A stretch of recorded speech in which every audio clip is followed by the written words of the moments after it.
તો અમદાવાદમાં બહારનું ખાવા પીવાનું પસંદ કરતા લોકો માટે ચિંતાજનક આંકડા સામે આવ્યા.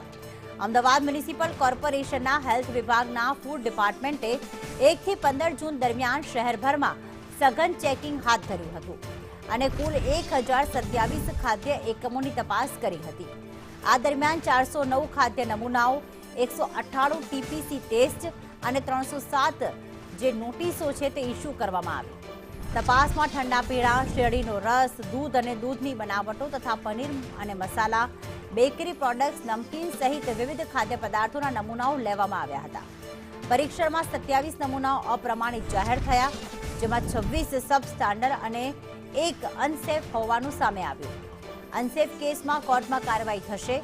ઉપરાંત 2089 કિલો અને 665 લીટર બિન આરોગ્યપ્રદ ખાદ્ય પદાર્થોનો નાશ કરવામાં આવ્યો અને 5.13 લાખથી વધુનો વહીવટી ચાર્જ વસૂલાયો છે.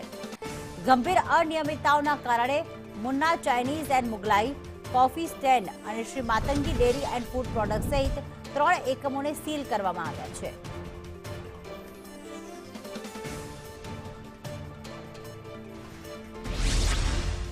કિસમ પાસેથી જે સાગર ઘી અને અમૂલ ઘી પકડેલું તે નમૂના ચકાસણી માટે પણ અમદાવાદ મ્યુનિસિપલ કોર્પોરેશન લેબમાં આવ્યા હતા.